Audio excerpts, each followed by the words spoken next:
Assalamualaikum warahmatullahi wabarakatuh dan salam sejahtera. Hari ini kami akan membawakan satu topik yang sangat penting, iaitu etika dan peradaban dalam kepelbagaian tamadun. Sebelum saya teruskan, izinkan saya memperkenalkan diri. Nama saya Nur Aisyah Sofia binti Musa dan bersama saya dua orang rakan, iaitu Nurul Hanini binti Azman serta Hanis Maisara binti Zahari dari kelas Bahasa Melayu 4. Melalui pembentangan ini, kami akan membawa anda menelusuri bagaimana etika dan peradaban menjadi asas kepada perkembangan tamadun manusia. Kami juga akan melihat dengan lebih dekat sumbangan tamadun besar khususnya sehingga kepada peradaban Melayu yang membentuk identiti dan jati diri masyarakat kita hari ini. Baiklah, sebelum kita masuk kepada tamadun-tamadun tertentu, mari kita lihat terlebih dahulu pengenalan mengenai etika dan peradaban.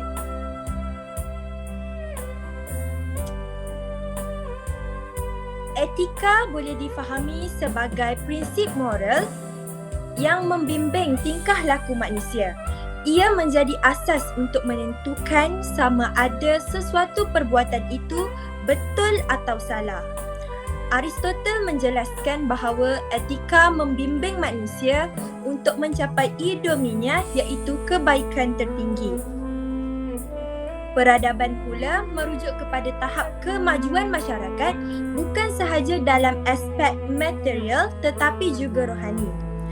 Menurut Syekh Naqi Al-Atas, peradaban tidak dapat dipisahkan daripada adab kerana adab itu sendiri bermaksud meletakkan sesuatu pada tempatnya dengan penuh hikmah.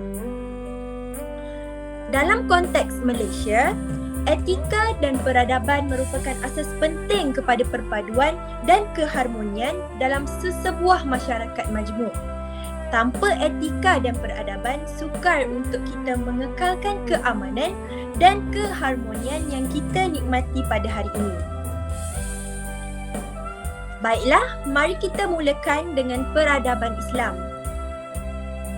Peradaban Islam di Nusantara berkembang pesat selepas para Meswara memeluk Islam pada tahun 1414. Dari situ, Melaka menjadi pusat penyebaran Islam melalui perdagangan dan dakwah. Islam bukan sahaja menguatkan pentakdiran politik tetapi juga membentuk budaya dan identiti masyarakat. Dalam aspek etika, Islam menekankan bahawa akhlak mulia adalah cerminan iman. Al-Ghazali menegaskan keseimbangan akal, nafsu dan roh sangat penting dalam membentuk tingkah laku yang adil. Etika Islam turut menekankan dua dimensi sikap, iaitu dimensi positif seperti ilmu pengetahuan, perbincangan intelektual dan akhlak baik, manakala dimensi negatif merujuk kepada sifat tercela yang harus dijauhi. Selain itu, Islam mengajar hubungan sesama manusia berlandaskan adab, belas kasihan dan kesetiaan bagi mewujudkan masyarakat yang harmoni. Dari segi sumbangan Islam pula, kita dapat lihat penubuhan Bait Al-Hikmah sebagai pusat ilmu, sistem zakat dan wakaf yang menjaga kebajikan masyarakat serta bandar perdagangan antarabangsa seperti Baghdad, Damsyik dan Melaka.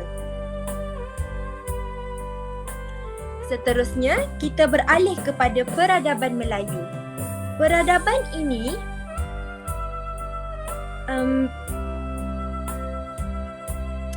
Peradaban ini berkembang di alam Melayu hasil gabungan adat tempatan, pengaruh Hindu-Buddha, kedatangan Islam serta interaksi dengan tamadun luar seperti India, China dan Arab. Antara nilai utama yang dititik beratkan ialah budi pekerti, sopan santun, gotong royong dan penghormatan kepada orang tua serta pemimpin. Prinsip adat bersendi syarak, syarak bersendi kitabullah menunjukkan betapa eratnya kaitan antara adat dan ajaran Islam. Kesultanan Melayu memainkan peranan sebagai simbol perpaduan dan pelindung agama serta rakyat. Sultan dianggap berdaulat dan wajib berlaku adil. Selain itu, Undang-Undang Melaka dan Undang-Undang Laut Melaka dijadikan panduan penting dalam jenayah, perdagangan dan peraturan maritim. Bahasa Melayu pula berfungsi sebagai lingua franca dalam perdagangan dan diplomasi serantau. Warisan seni, sastera dan adat Melayu masih kekal relevan sehingga kini, dan tamadun Melayu sendiri menjadi jambatan interaksi dengan tamadun besar dunia seperti China, India, Arab dan juga Eropah. Daripada apa yang telah dibincangkan, kita dapat lihat bahawa sama ada peradaban Islam maupun peradaban Melayu, kedua-duanya menekankan nilai akhlak, keadilan dan perpaduan masyarakat. Baiklah, sampai sini sahaja perkongsian saya. Seterusnya, saya beralih kepada rakan saya untuk meneruskan pembentangan ini. Baiklah, seterusnya saya Nurhanini binti Azman akan membentangkan tentang peradaban Cina. Okey, seperti yang kita tahu, peradaban Cina ni merupakan antara tamadun yang tertua di dunia dan banyak dipengaruhi oleh ajaran Konfusianisme, Taoisme dan juga Buddhisme. Ini menurut Fairbank dan juga Goldman 2006. Dan ketiga-tiga ajaran ini membentuk pandangan hidup, nilai sosial serta sistem politik masyarakat Cina sejak beribu tahun dahulu lagi. Seterusnya, masyarakat Cina juga menekankan tentang pentingnya keluarga sebagai asas masyarakat. Ketaatan kepada ibu bapa serta penghormatan kepada leluhur dianggap sebagai tanggungjawab utama. Dan pendidikan pula dilihat sebagai jalan untuk melahirkan individu berakhlak dan juga bijaksana. Seterusnya, peperiksaan awam ataupun imperial exam bukan sahaja menguji ilmu pengetahuan tetapi juga menilai moral seseorang. Dan seperti yang kita lihat, nilai filial piety ataupun ketaatan kepada ibu bapa menurut Badesky 2015 kekal sehingga hari ini dalam masyarakat Cina. Malah undang-undang moden Cina juga mewajibkan seorang anak untuk menjaga ibu bapa mereka. Kalau kita banding dengan masyarakat Melayu, budaya hormat kepada orang tua juga dianggap sebagai tanda berakhlak. Dan ini menunjukkan bahawa ada titik persamaan antara tamadun yang berbeza. Seterusnya, dalam sistem politik Cina, raja dianggap memerintah berdasarkan mandate of heaven ataupun dipanggil sebagai kuasa langit. Dan pemerintah wajib bersikap adil serta menjaga kebajikan rakyat. Jika pemerintah zalim, mandat tersebut boleh ditarik balik dan rakyat berhak untuk menolak kekuasaan itu. Ini dikatakan oleh Liu 2010. Dan konsep mandate of heaven ni hanya sah jika pemerintah itu adil. Jika raja tersebut zalim, mandat itu akan hilang dan juga rakyat boleh menolak kuasa tersebutlah. Kalau kita kaitkan dengan konteks moden, konsep ini sama seperti demokrasi.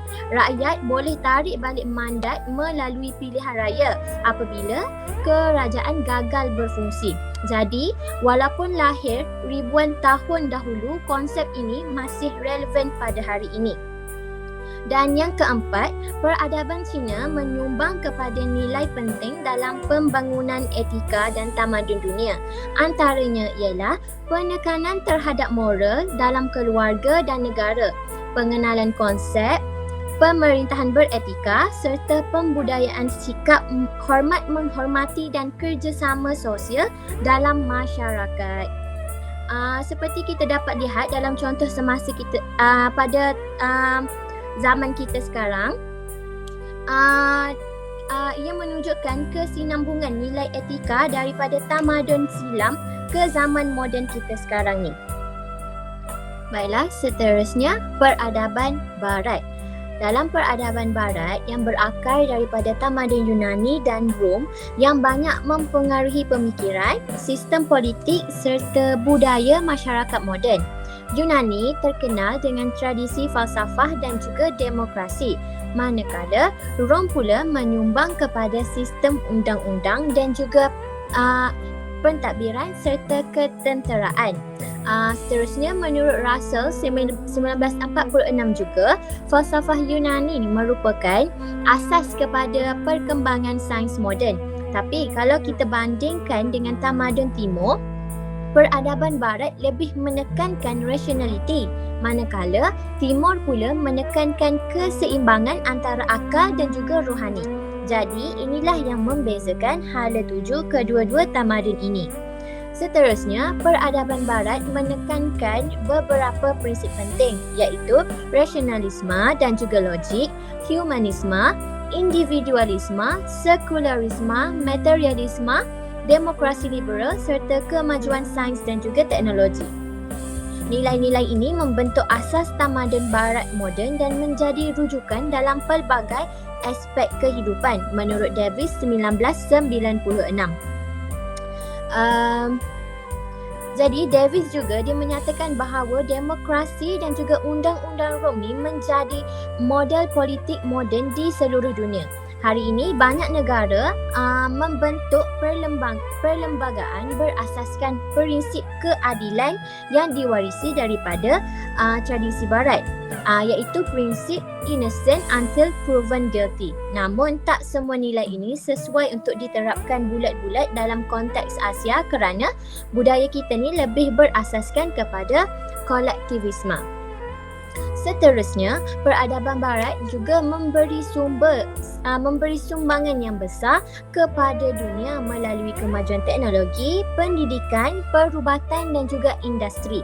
Sistem politik moden seperti demokrasi juga lahir daripada tradisi barat sekaligus mempengaruhi pembangunan ekonomi dan sosial secara global menurut Kagan 2014.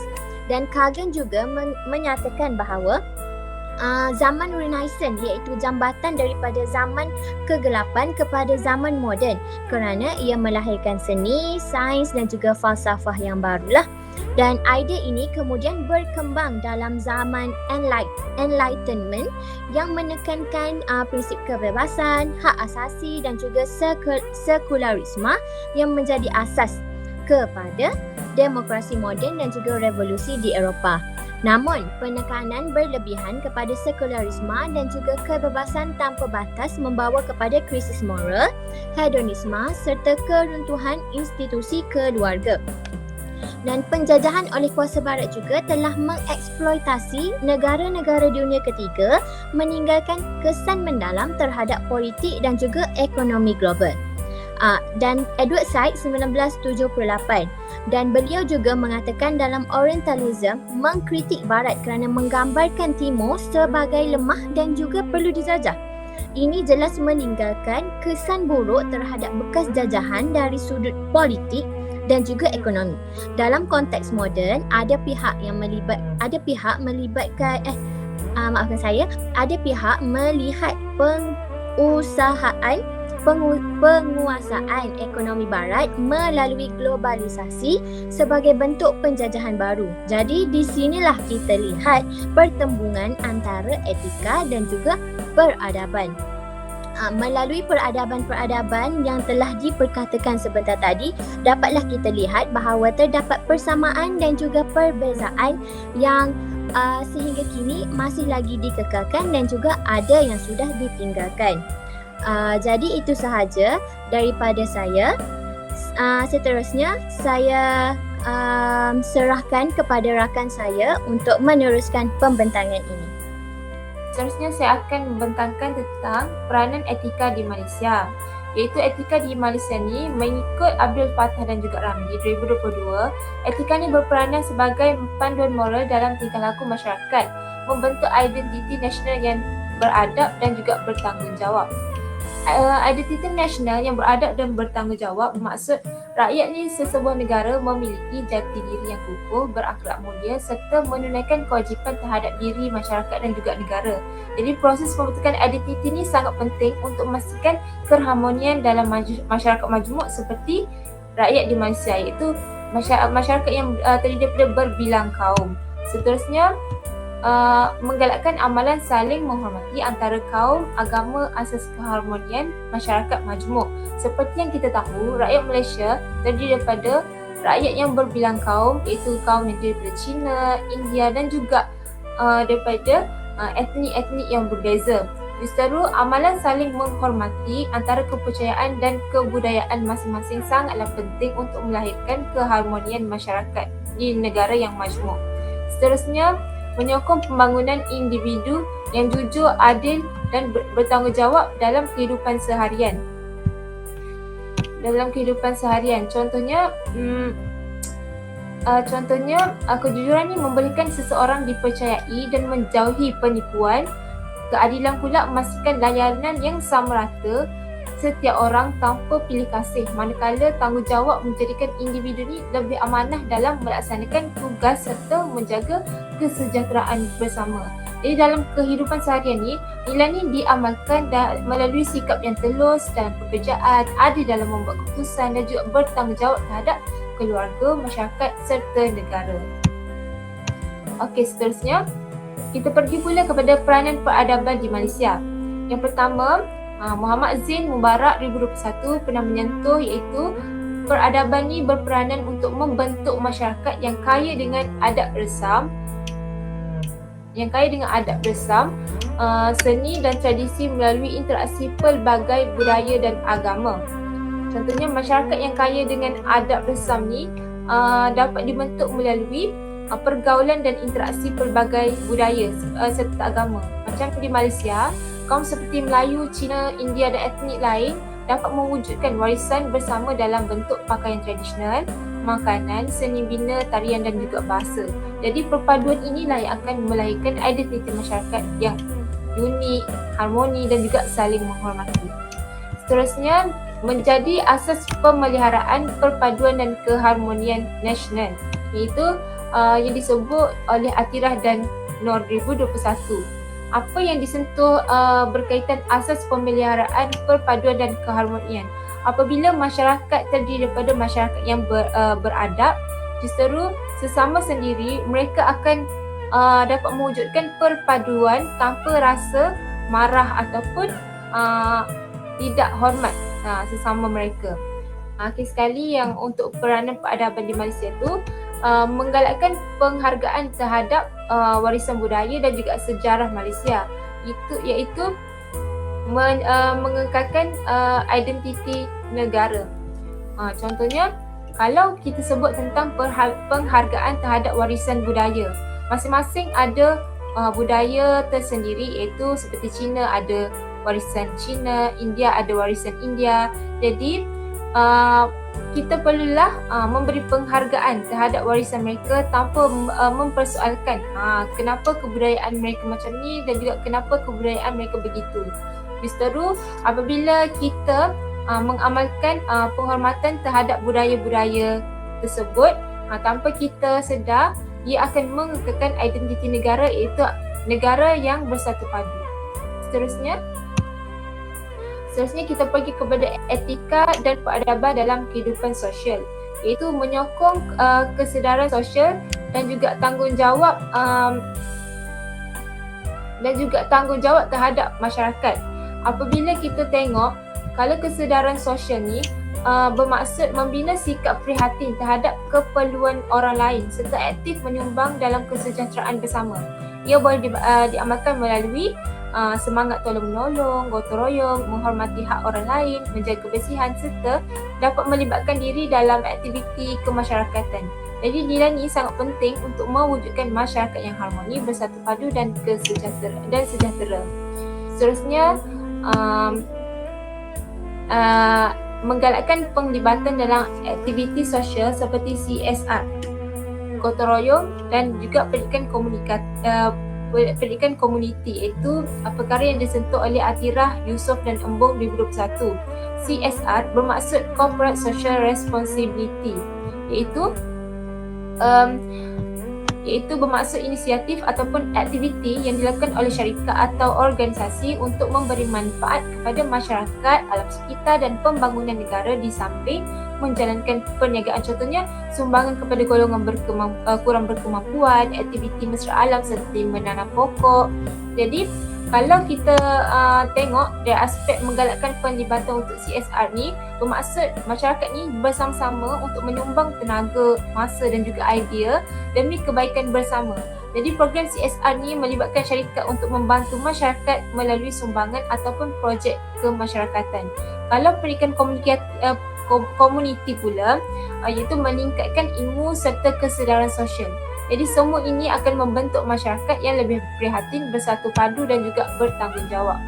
Seterusnya, etika dan peradaban ni membina masyarakat yang harmoni, toleransi dan juga berdisiplin. Bila negara mempunyai rakyat yang berdisiplin, justru negara ni akan berada dalam keadaan yang sangat bersatu padu, harmoni dan sejahtera. Seterusnya kita pergi pula kepada kepentingan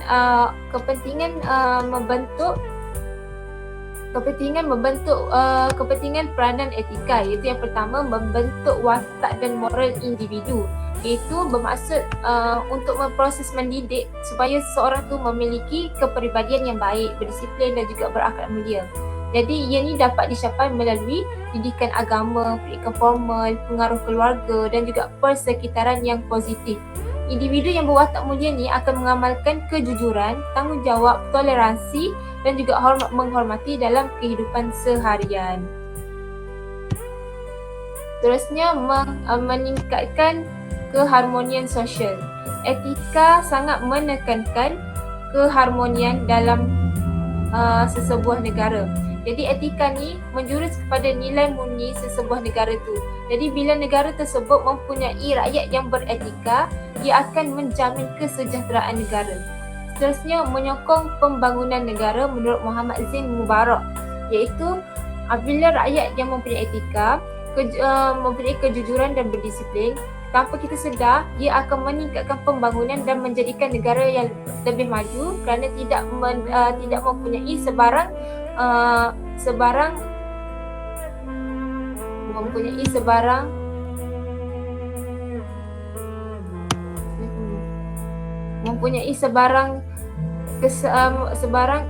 kesan negatif lah. Seterusnya menjaga warisan budaya dan sejarah, iaitu bermaksud negara kita ni sangat menekankan peninggalan sejarah, iaitu memelihara adat resam, bahasa seni dan juga peninggalan sejarah supaya tak hilang di telan zaman. Ia boleh dilakukan melalui pendidikan, pameran muzium, sambutan perayaan tradisi serta pemeliharaan tapak warisan. Jadi usaha ni sangat penting untuk mengekalkan identiti bangsa, memupuk rasa bangga serta menjadi rujukan generasi akan datang. Selain itu, mengukuhkan perpaduan nasional, iaitu bermaksud melalui membina keharmonian dan kerjasama antara rakyat yang berbilang kaum, agama dan budaya, iaitu dapat dicapai melalui amalan toleransi, saling menghormati dan juga bahasa kebangsaan ini sebagai alat penyatuan negara Malaysia. Iaitu perpaduan ni sangat-sangat penting untuk menjamin keamanan, kestabilan politik dan juga kemajuan negara. Okey, kepentingan yang terakhir untuk peranan peradaban ni, iaitu meningkatkan kesedaran sivik dan masyarakat berbudaya.